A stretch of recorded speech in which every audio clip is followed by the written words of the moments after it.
Alright people, don't forget to subscribe and hit the bell notification. That way you'll know when I upload the next video and you'll be supporting my channel. Follow me on Twitter. Every time I upload a new video, I'll be tweeting.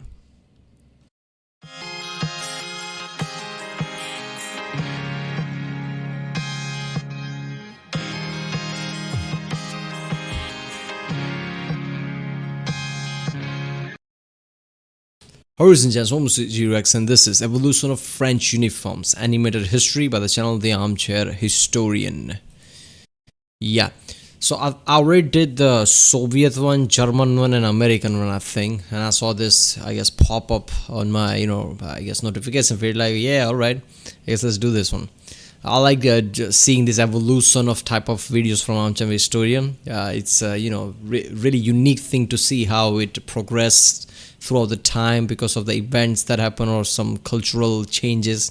So yeah, look at that, from 1671, from red, then gray, then white, then blue and white, then red and blue. This is ridiculous. Look at that. This is gonna be fun.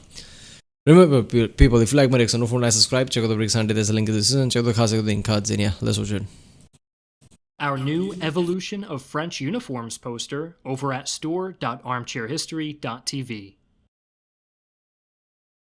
If you've ever had to delve into the murky world of personal finance, you may have noticed just how difficult, dangerous, and awkward it can be to establish a proper credit score. Many Americans are understandably hesitant to take on credit card debt when they're young and newly independent, but that often leaves them locked out of loans and other financial benefits when they get older. Luckily, the sponsor of today's video, Extra, is a debit card that lets you build credit and earn rewards just like a credit card, but without putting your financial future at risk. How it works is simple. Users connect Extra to their existing bank account, Extra spots them for day-to-day purchases, and auto-pays themselves back the next business day. Then, at the end of the month, Extra reports your payments to credit bureaus. It's simple, straightforward, and doesn't carry the downsides of interest, credit checks, or late payment fees. Help secure your financial future and start building credit today with an Extra debit card by visiting extra.app/armchairhistorian or signing up via the link in the description below.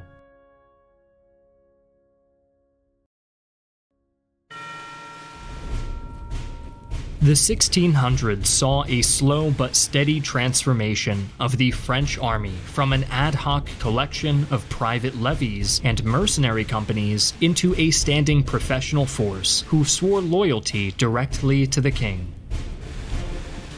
In 1671, Louis XIV issued a royal ordinance that resulted in the creation of a standardized uniform for the army left by his predecessor, Louis XIII.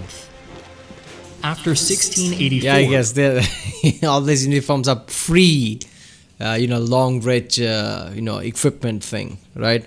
With snipers and shit. Because after the snipers, were they French? I think they were French, right? Yeah, I think those were French who just basically, walked into the battlefield, when everything kind of got advanced, everybody had sniper and shit, but I guess they didn't realize or something like that. I don't know what that was. But then basically they got massacred because they had really flamboyant, bright-looking, uniforms, right? I'm pretty sure those were French, right? And then basically they went to everybody has beige and dull colors that could basically, camouflage themselves. This consisted of a black tricorn or bicorn hat and gray-white coat with colored linings to indicate specific units and ranks. The French infantry also made extensive use of the fusil, a light flintlock musket. This led to them being known as Fusiliers, a name which stuck decades after the weapon was retired from use. Colonial French line infantry during the French and Indian War wore gray-white woolen breeches, stockings, and overcoats. Units were identified by the color of their waistcoats, while tricorn hats were most common. Many soldiers carried small hatchets similar to native tomahawks, as these were of much more practical use than swords. High-ranking officers in the French and Indian War had typically gaudy uniforms with extensive gold braiding and plumed, wide-brimmed chapeau hats in various styles. Can't look like an everyday common officer. Yeah, I have to look like a proper officer. Can't look like your average soldier. Sorry, not the officer. I'm an officer. I have to have more gold on me. Unlike their lower ranks, they still wore and used swords, as these were symbols of the gentry. Just prior to the start of the French Revolution, the French soldier wore a white turn-back coat fastened by lapels, alongside breeches and stockings. Equipment was often worn by belts around the waist or slung from the shoulder. An important and hated feature was the high stock worn around the neck, designed to keep the head forcibly erect. As stability returned to the French army, so did standardized uniforms. Many features from the pre-revolutionary period were kept, but white coats were exchanged for Everybody blue. knows this one. In 1801, a new military cap called the shako was introduced for light regiments, then implemented for all line regiments in 1807. Standard equipment included a curved saber, 65 centimeters or 25.5 inches long for elite companies, and a 128 centimeter or 4 foot 2 inch 17.1 millimeter caliber musket.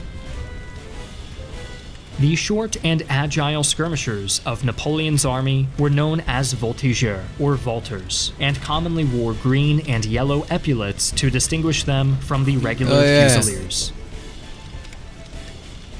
Among the French grenadiers, none were more senior nor more distinguished than the Old Guard, which formed the heart of Napoleon's army during his conquest of Europe. The Old Guard wore beautifully ornate bearskin caps with brass plates stamped with the imperial eagle, adorned with white cords, red plumes, and a red patch bearing a golden grenade. Their turnback coats I guess, every uniform, right? If you are, I guess, an old guard, right? Some veteran type of people having this kind of a different, unique type of uniform. This is same type of mentality is when you play a game, right?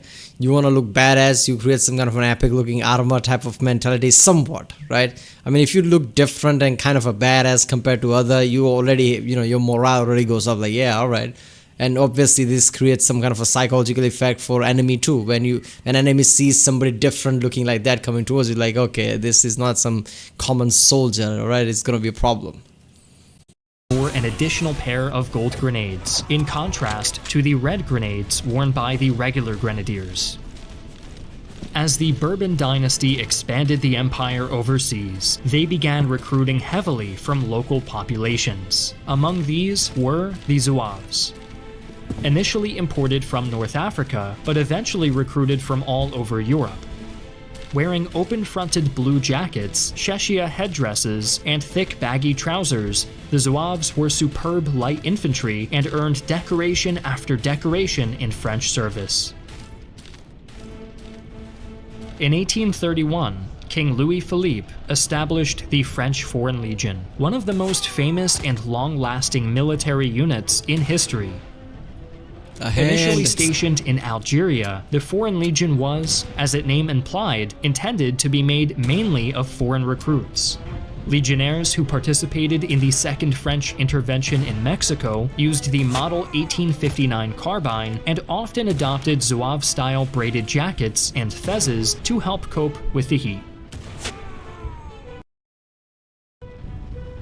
By the time of the Franco-Prussian War, line infantry had replaced the shako with the much simpler kepi, colored a bright red with blue branding and black peak.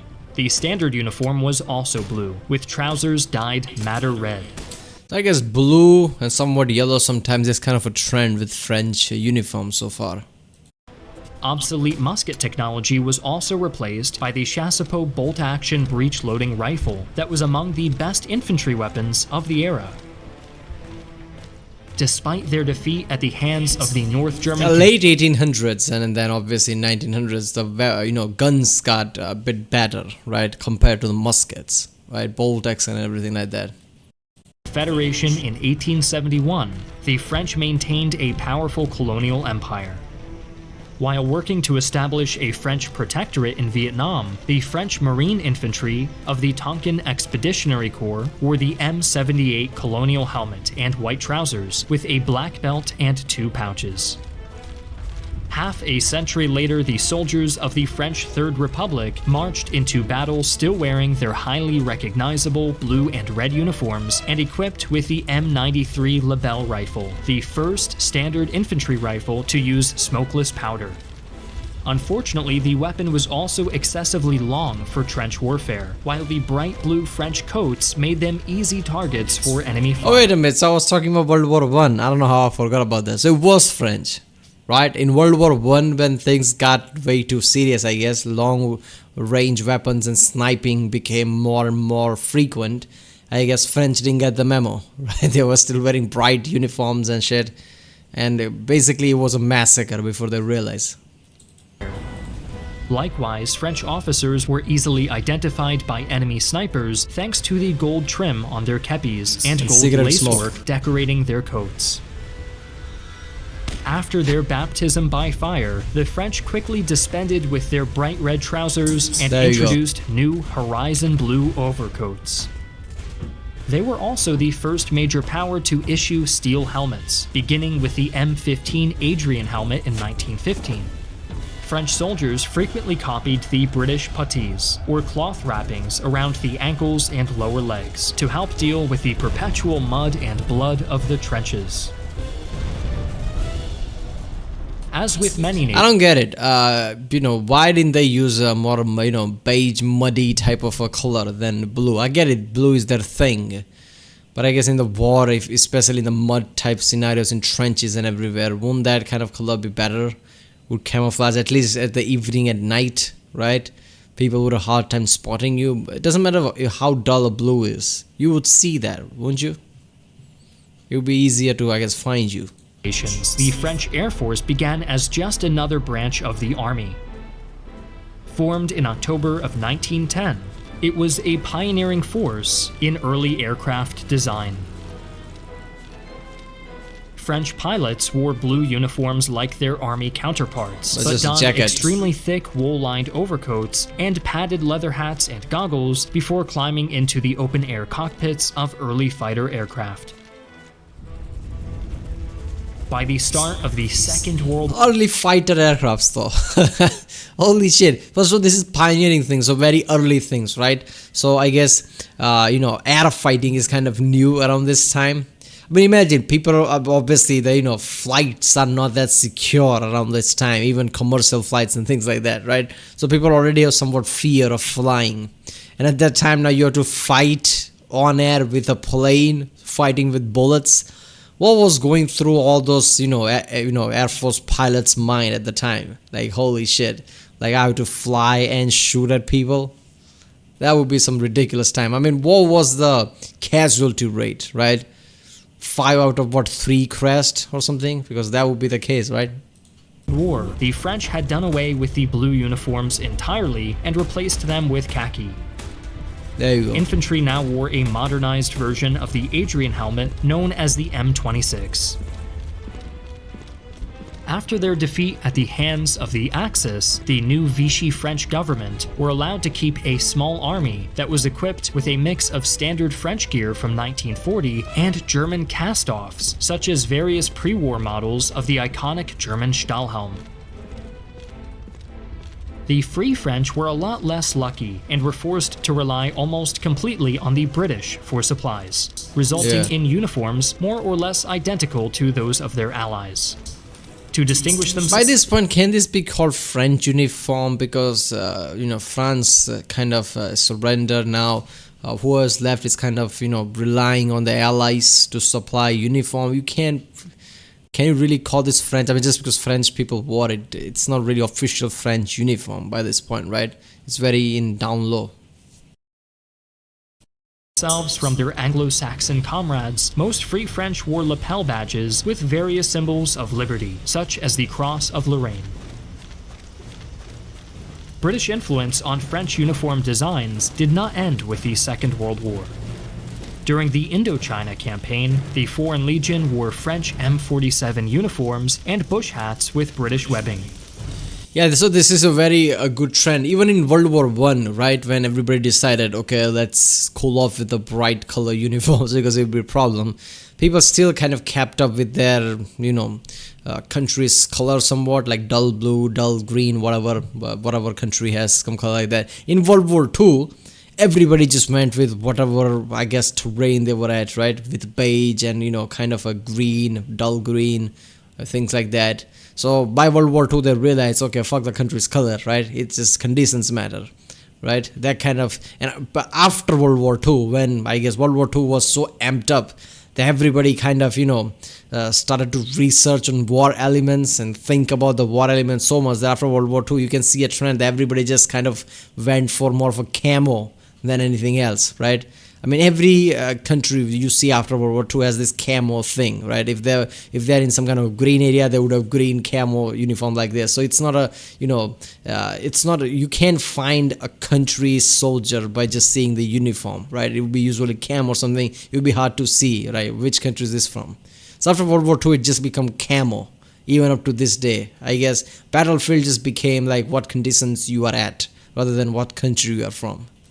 The standard rifle remained the World War II era bolt-action MAS 36, but was extensively supplemented by a motley collection of French, British, and American weapons. During the Algerian War, colonial French infantry commonly wore the MLE 4756 lizard camo pattern uniform with lightweight shoes called patougas, made from canvas or rubber. In 1978, the French armed forces adopted the FAMAS F1 assault rifle, a French-built competitor to similar weapons like the M16 and FN FAL. They were also issued Model 1978 helmet to replace older models dating as far back as 1951. Infantry uniforms remained a mixture of olive drab and khaki. That's the case with everyone. To compete with similar units like the British SAS and German GSG-9, the French created the GIGN, or National Gendarmerie Intervention Group, in 1974. This is special tasks. As an elite special forces unit, the GIGN are equipped with cutting-edge technology, and their assault teams usually wear dark blue uniforms with numerous... Yeah, so dark blue, right? I mean, this has become more of a stealthier approach than anything, right? I guess when you, these uniforms are, designed in a way that obviously this is special forces, so some specific task, like you have to do this is your mission. So they would, probably get launched at night or something. So their uniform kind of reflects that, dark blue like that, or even black. Dark blue usually because, if there's a moonlight, dark blue is kind of better to hide yourself in certain conditions. So I guess this kind of makes sense, special forces. Tactical pouches and bullet-resistant inserts. In non-combat situations, they also can be seen wearing the dark blue beret of the National Gendarmerie. During the War on Terror, French troops began a campaign against the insurgency in the Maghreb region of Africa. At this time, infantry were equipped with the Fala system, which included a modified FAMAS with a telescopic night sight and a Spectra helmet outfitted with light amplification goggles and various other electronics. The uniform featured both hard ballistic plates rated against rifle caliber ammunition and soft protection against small arms fire and shrapnel. Although founded by Napoleon, the Saint-Cyr Special Military Academy still serves as the French equivalent of Sandhurst Academy or West Point. Officers attending ceremonial functions wear an ornate dark blue uniform with red epaulets and red or gold shoulder boards depending on rank. Headwear consists of a Damn, Napoleon's Academy still survives. Holy shit, that's something. Pale blue shako cap with a prominent red and white plume.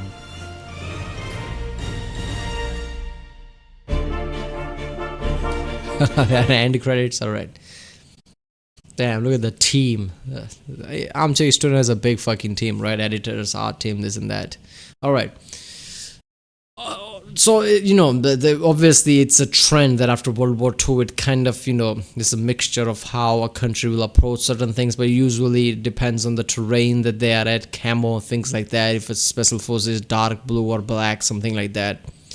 Right? It just depends on the, conditions they're at. Before World War II, in World War I, basically, they went with the dull colors, but still kind of stayed with their own country's colors. Like in the French case, kind of blue, but dull blue. So it's not apparent to the eyes, but still blue.